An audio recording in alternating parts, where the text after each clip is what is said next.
April 3rd, 2015. Just after midnight, a sensor trips inside the most secure civilian vault in Britain, 2 stories beneath London's Diamond District. A monitoring operator reads the alert. Good Friday. Building closed. And clears it. No one comes. 60 feet below, a 76-year-old man grips a diamond core drill and drives it into reinforced concrete. His knuckles are white. On the other side, 996 safe deposit boxes holding £14 million. The only alarm that could have stopped him was just dismissed. But here's what makes this different. This man isn't some amateur. He's Brian Reeder, the master, linked to the 1983 Brinksmat gold heist, the largest robbery Britain had ever seen. He spent 9 years in prison, studied how investigators caught him, and designed a plan exploiting a blind spot every security firm missed. His crew's average age is 66. They had 4 unguarded nights. By Easter Sunday, they'd pulled off the biggest burglary in English legal history, then made one catastrophic mistake they never saw coming. How did a pensioner crack a vault that defeated every thief before him? And what invisible trap did none of them see? His name is Brian Reeder, born 1939, East London. By the time he was 40, he'd earned 2 nicknames in the underworld, the Governor and the Master. Both came from the same trait. Reeder studied security the way surgeons study anatomy. He learned how vaults breathed, where their blind spots hid, and which holidays left them unguarded. Most criminals look at a vault door and see an obstacle. Reeder looked at a vault door and asked, "What's behind the wall next to it?" His criminal resume backed the reputation. In November 1983, 6 armed men stormed the Brinksmat warehouse at Heathrow Airport and walked out with 3 tons of gold bullion, £26 million, the largest robbery in British history at the time. Reeder was never convicted of the raid itself, but Metropolitan Police proved he handled the stolen gold afterward, laundering it through a network of smelters and dealers. He served 9 years in prison. But prison didn't retire Brian Reeder. It gave him a postgraduate education in where investigators look, and, far more useful, where they don't. 9 years is a long time to study your mistakes and redesign your method. By 2015, Reeder was 76 and supposedly living a quiet pensioner's life in Dartford, Kent. But he'd been watching a building at 88 to 90 Hatton Garden for months. Hatton Garden Safe Deposit sat at the heart of London's jewelry trade, a street where diamonds had changed hands since the 1800s. The vault held 996 safe deposit boxes, roughly 500 of them active. The concrete walls were half a meter thick. The vault door was Chubb-grade hardened steel. On paper, impregnable. But Reeder saw what every locksmith, every alarm technician, and every insurance assessor had missed the vault's armor faced forward. Behind it, adjacent to an old elevator shaft the building no longer used, the reinforced concrete wall had no secondary barrier, no motion sensor, no vibration detector. The design assumed the vault door was the only way in. Reeder knew that if you could get into the shaft and bore through the wall from behind, the famous door became a decoration. And Easter weekend, 4 consecutive days when the Diamond District emptied, gave you time to do exactly that. Reeder assembled his crew from the only generation he trusted, his own. Terry Perkins, 67, was a veteran armed robber who'd served time for the 1983 Security Express heist in Shoreditch, at the time the largest cash robbery in British history. Perkins understood vault floors and alarm circuits the way Reeder understood walls. John Kenny Collins, 74, owned a silver Mercedes E-Class and would drive. Danny Nipper Jones, 58, was the youngest, the strong man who would haul the drill down the shaft and work it for hours. Carl Wood, 58, provided support. Hugh Doyle, a 48-year-old plumber from Enfield, offered his workshop as a staging ground. The average age of the core team is 66. And then there was the figure none of them fully understood, a slim, red-haired man they called Basil, who could open locks the rest of them couldn't, and seemed to know which deposit boxes held the most valuable stones. Reeder vouched for him. That was enough. For weeks, they surveilled the building. They clocked the single security guard's shift pattern, when he arrived, when he left, how long his walk-around took. They mapped every CCTV camera position. They timed the walk from the front entrance to the lift at 45 seconds. They noted that the building's fire escape connected to the roof of the neighboring property, and that the elevator had an electronic override anyone with basic wiring skills could disable. Every detail fed Reader's blueprint, a plan built on 60 years of knowing which gaps the security industry never patches. The only variable he couldn't plan around was the crew's own bodies. Could men in their 60s and 70s survive the physical punishment of drilling through 2 meters of reinforced concrete in a lightless basement? And one feature of Reader's plan carried a risk. None of them discussed openly the job required at least 2 nights underground, because the drill alone would take upward of 10 hours. That meant they'd have to leave a gaping hole in the vault wall overnight and gamble that nobody would find it before they returned. What would happen if someone did? And what would happen to Reader himself on that second night are 2 questions with very different answers. April 2nd, 2015. The crew enters the front door of 88 to 90 Hatton Garden. No crowbar, no smashed glass. Basil, the unidentified locksmith, handled the door as if he had a key. Once inside, they disable the elevator's electronics, pry open the shaft doors on the second floor, and stare down into darkness. The only way to the basement vault level is the shaft itself, a narrow vertical column with metal rungs bolted to the wall, dropping 2 stories into black. 2 at a time, they descend. The Hilti DD350 and a Clark hydraulic pump weigh over 30 kilograms each. Jones and Perkins lower them on ropes, rung by rung, in near total darkness. The shaft is barely wide enough for a man's shoulders. The only light comes from head-mounted torches that throw jittering shadows across the metal walls. Every grip is a gamble for hands swollen with arthritis. Reader, at 76, the oldest man on the ladder, takes each rung with deliberate care. A fall here means a broken hip and a jaw blown in an ambulance. At the bottom, they force open a metal roller shutter and step into the basement corridor that leads to the vault's undefended rear wall. They stand in front of it. 2 meters of steel-reinforced concrete, the same material used in Cold War bunkers. Reader's Hilti takes a diamond-tipped core bit. They need 3 overlapping holes to create an opening large enough for a man to crawl through. Jones drills first. The noise is enormous, a high-pitched grinding roar that echoes off every surface in the basement. Concrete dust coats their clothes, fills their lungs, crusts over their eyelids. After 40 minutes, Jones's arms give out. Perkins takes over. Then Reader himself, 76 years old, pressing his full weight against a machine designed for construction crews half his age. Then back to Jones. Each hole takes hours. The drill bucks and jams every time it hits rebar. Midway through the second bore hole, the building's alarm triggers again. The same sensor from earlier. Every man freezes. Jones pulls his hands off the drill. Perkins steps back against the wall. For 90 seconds, nobody moves. They wait for sirens, footsteps, a torch beam sweeping down the shaft. Nothing comes.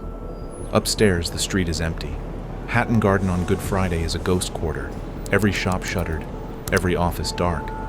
The monitoring company logs the second alert that night, and once again decides no response is warranted. The building is closed for Easter. The crew doesn't know any of this yet. They only know silence returns, and silence means go. By around 4 a.m. on Good Friday, after more than 7 hours of drilling, they punch through the final inches of concrete. 3 overlapping bore holes form a rough oval opening in the vault wall, just wide enough for a man to push through sideways. But when Jones shoves his head and shoulders into the gap, he hits an obstacle nobody planned for a heavy steel cabinet, bolted through the concrete floor on the vault side, blocking the hole like a plug.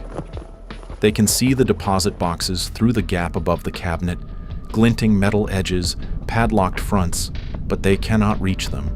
They try crowbars. They try the hydraulic pump. The ram can't get enough purchase at this angle. The bolts anchoring the cabinet to the floor are industrial grade, sunk deep into concrete. Carl Wood paces in the dark, swearing, demanding a bigger lever that doesn't exist. After nearly 11 hours underground, hands bleeding, arms numb, lungs full of powdered stone, they face a binary choice: retreat or keep wasting time on a problem they don't have the equipment to solve. They retreat. At dawn on Good Friday, they climb the shaft one last time and spill onto Hatton Garden's deserted pavement. Behind them, in the basement, a ragged hole gapes in the vault wall like an open wound. If a single guard, a single cleaner, a single police officer walks into that basement over the long weekend, the investigation begins immediately and their DNA is already on the drill. But here is the fracture that changes the entire trajectory of this heist. The oldest man in the crew, the architect who designed every step, is about to walk away from his own plan. So what could possibly make a man abandon a vault he spent months breaking into when the door is finally open? And what happens to a crew that loses its leader halfway through the most dangerous weekend of their lives? Good Friday morning, Brian Reeder drives home to Dartford. He doesn't call Jones. He doesn't call Perkins. He doesn't return to Hatton Garden. Court records later confirmed he was present on the first night of the burglary and absent on the second. At 76, after 9 years in prison for Brink's Mat, after decades of calibrating exactly when a job turns from calculated to reckless, Reeder's survival instinct overrides his ambition. The hole is exposed. The building could be inspected at any moment. In his judgment, the job is over. Reeder has spent his entire criminal career betting on precision, on knowing when the margin between success and catastrophe has closed to zero. And right now, that margin has vanished. The cabinet blocking the hole is a problem they don't have the equipment to solve. The alarm has triggered twice. The vault sits exposed for 3 more days. Every hour that hole remains open is an hour closer to discovery. Reeder walks away because the math no longer works, and men who ignore bad math end up in cells or coffins. Danny Jones disagrees. So does Terry Perkins. They've spent months planning this. They've spent 11 hours in a concrete tomb. They've breathed stone dust until their spit turned gray. Walking away now means all of that was wasted, and the hole in the wall, with their fingerprints on the drill beside it, will lead Scotland Yard to their doors, whether they finish the job or not. In their calculation, the only version of events that makes sense is the one where they go back, open those boxes, and take enough to disappear. The risk of returning is enormous, but the risk of quitting is identical, minus the money. Jones and Perkins see the same evidence Reeder sees: the exposed hole, the triggered alarms, the cabinet they couldn't move, but they interpret it differently. To them, the fact that no one has come yet means no one is coming. The monitoring company has dismissed 2 alarms already. Why would a third trigger a response? The building will stay empty until Tuesday morning. That gives them 3 full nights. And 3 nights is more than enough time to solve 1 jammed cabinet, strip 70 boxes, and vanish before anyone notices. They're not ignoring the risk, they're recalculating it. And in their recalculation, the biggest danger is not getting caught during the burglary. It's getting caught having left evidence of a burglary with nothing to show for it. The argument is short. They'll go back Saturday night. But first, they need to solve the cabinet. The Clark pump they brought on Thursday night wasn't powerful enough. On Saturday afternoon, Jones and Collins drive to a tool supply shop and buy a new hydraulic ram, a 10-ton unit, nearly twice the capacity of the first, paying cash. They load it into Collins's white transit van alongside fresh crowbars and a new set of heavy-duty bolt cutters. Reeder, at home in Dartford, knows none of this. The man who drew every line of the plan will not be present when the vault opens. This is the fracture that transforms the Hatton Garden job from a calculated heist into something messier and far more desperate. Reeder built the plan around controlled variables: timing, equipment, entry points, escape routes. He accounted for alarms, for security patrols, for the physical limitations of men in their 60s and 70s. What he didn't account for was the cabinet. And once the cabinet appeared, the plan stopped being a blueprint and became improvisation. Improvisation is where discipline breaks down. It's where mistakes multiply. And it's exactly the kind of chaos Reeder spent 60 years avoiding.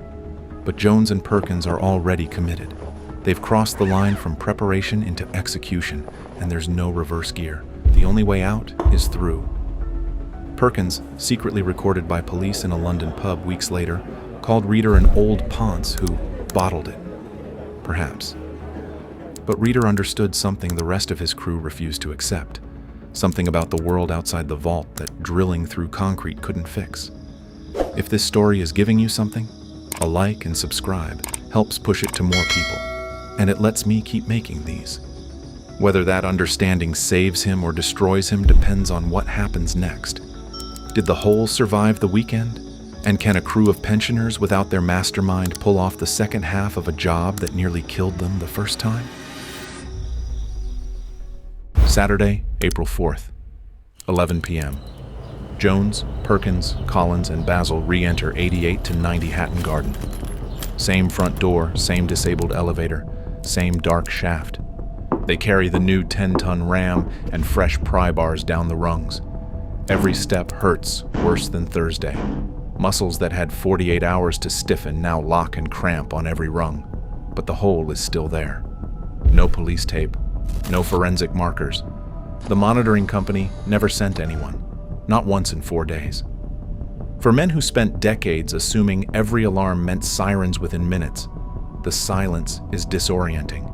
It confirms what Jones and Perkins believed. The security system is broken, or the people monitoring it don't care, or both. Either way, the vault is theirs. They position the hydraulic ram beneath the steel cabinet. Jones works the pump handle. Pressure builds. Metal groans. The bolts anchoring the cabinet to the floor strain, crack, and shear. 1, 2, 3, and with a wrenching crash that echoes through the entire basement, the cabinet topples sideways through the opening. The path is clear. For the first time, a man can crawl through the wall and stand inside the Hatton Garden vault. One by one, they push through the gap in the wall. On the other side, a room roughly 6 meters by 9, lined floor to ceiling with numbered metal cages. 73 deposit boxes sit inside those cages, each one padlocked. The air is cool and still, climate-controlled to preserve the contents. For a moment, nobody moves. This is the room they've imagined for months. The target, the prize. And now that they're inside, the sheer ordinariness of it is almost disappointing. Metal boxes in neat rows, fluorescent lights humming overhead, linoleum floors. It looks like a storage facility, not a treasure vault. But the contents will prove otherwise. The men attack with crowbars, angle grinders, and bolt cutters. Lids pop, hinges snap, padlocks clatter to the floor.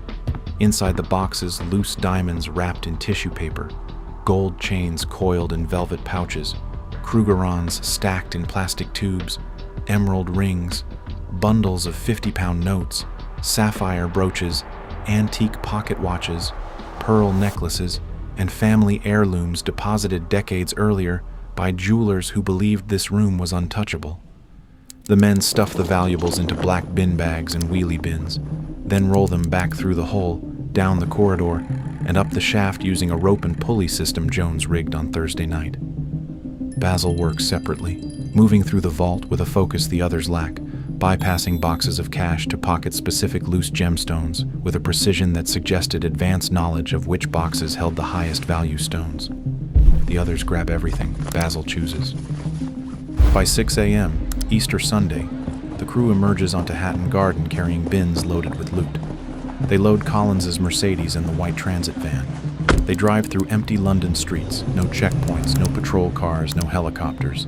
Behind them, the vault sits gutted, 73 boxes torn open, their contents gone. Hatton Garden Safe Deposit Limited won't discover the breach until Tuesday morning, when staff return from the holiday.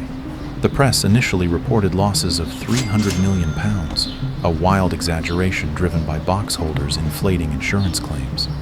Scotland Yard's working figure settled at roughly £14 million in jewelry, gold, and cash. For 4 men over 65, it was the single largest burglary in English legal history. For 3 full weeks afterward, they believed they'd gotten away with it. They met at pubs across North London to divide the spoils. They bragged. Terry Perkins, caught on a hidden police camera in the Castle pub in Islington, mimed the moment the cabinet blew off its bolts, throwing his hands wide and mouthing, "Boom!" They thought they were ghosts. But the real alarm, the one no monitoring company could dismiss, had been sounding since the first night. And unlike the sensor at Hatton Garden, this one had already recorded everything. So what exactly caught them? And why couldn't men who'd spent 50 years evading police see it coming? And if the vault's security failed, what invisible system was watching them the entire time? Tuesday, April 7th. Staff at Hatton Garden Safe Deposit arrive for work and find the vault destroyed. Scotland Yard's flying squad takes the scene within hours. Inside, they catalog the physical evidence bore marks. 3 overlapping holes in the rear concrete wall, a displaced steel cabinet, 73 emptied deposit boxes. Fingerprints on the drill handle narrow the suspect pool within days. But the evidence that broke the case open didn't come from inside the building. It came from the century the gang forgot they lived in. London in 2015 operated one of the densest surveillance networks on Earth. Automatic number plate recognition cameras, ANPR, recorded every vehicle entering and leaving the Hatton Garden area across April 2nd, 3rd, 4th, and 5. Collins's silver Mercedes appeared on 3 separate cameras driving past the building on Thursday night and again Saturday night. The white transit van showed up on both nights too. Investigators cross-referenced the plates and had full names within 72 hours. But ANPR was only the first layer. The phone sealed it. Reeder, Jones, Perkins, and Collins all carried mobile phones during the heist. Not burner phones, their personal mobiles. Cell tower data placed their handsets within the Hatton Garden cell sector on both nights of the burglary and tracked their movements afterward to the Castle pub in Islington where they divided the spoils, to lock-up garages where they stashed bags of jewelry, to parks in North London where they held outdoor meetings they assumed couldn't be overheard. Every text message, every cell tower ping became a time-stamped coordinate on a prosecution map. These men had built their criminal instincts in the 1970s and 1980s, an era when surveillance meant a detective sitting in a parked car. They never updated their tradecraft. The arrests rolled through May and June 2015. Reeder was taken from his home in Dartford at 6 a.m., answering the front door in his slippers. He said nothing. Jones was arrested at his flat in Enfield, where officers found a holdall of gold jewelry. Collins was picked up near a storage unit in North London. Perkins was found at home with a bag containing gold Krugerrands under his bed. Coins matched to a Hatton Garden deposit box. The trial began at Woolwich Crown Court in late 2015. The prosecution's case rested on CCTV footage, ANPR records, and mobile phone cell site evidence. The defense had little to work with. In January 2016, Reeder, Perkins, Jones, and Collins pleaded guilty. In March, Judge Christopher Kinch sentenced them, calling it the largest burglary in English legal history. Reeder received 6 years and 3 months. Perkins, 7 years. Jones, 7 years. Collins, 7 years. Carl Wood, 6 years. The loot was never fully recovered. Of the estimated £14 million stolen, police retrieved roughly $4.5 million. More than $9 million remain unaccounted for. Basil, the red-haired locksmith, vanished. He was later linked through DNA recovered from a piece of jewelry left at the scene, but he was never caught during the trial period and remains the only member of the crew who walked away with both his share and his freedom. Terry Perkins died in prison in 2018, age 69. Reeder served his sentence and was released. Collins and Jones returned to civilian life as convicted felons in their late 70s. And then there's the vault itself. By September 2015, Hatton Garden Safe Deposit Limited entered voluntary liquidation. Customer confidence had collapsed entirely. No jeweler wanted their valuables in a vault that pensioners with a drill had cracked in 2 nights. The company was declared insolvent. The building at 88 to 90 Hatton Garden still stands today, but the basement that once held 1,000 safe deposit boxes sits empty. The most secure civilian vault in London didn't survive the robbery that proved it wasn't secure at all. Brian Reeder's plan defeated reinforced concrete, Chubb steel, and a security monitoring system that was specifically designed to prevent exactly this kind of breach. It didn't defeat a 60-pence ANPR camera bolted to a lamppost half a mile away. He outsmarted the vault but underestimated the century he lived in. Reader spent decades mastering a world of physical barriers, walls, locks, doors, safes, and never reckoned with the invisible architecture that replaced cell towers, number plate readers, metadata logs, surveillance footage stored on servers he didn't know existed. The Hatton Garden job stands as the most meticulous burglary of the 21st century, undone by the most basic technology of the 21st century. Reader cracked the wall. The wall was never the problem. If you want to see what happens when a fake criminal identity fools 75 cartel operatives for 6 years, watch the video on screen now. FBI agent Martin Suarez lived as Manny, helped move over $1 billion in cocaine while the FBI quietly seized it all, built cases on the black market peso exchange, and triggered a 52-person indictment that put a hitman at his front door. The mastermind behind it all was never caught, click here.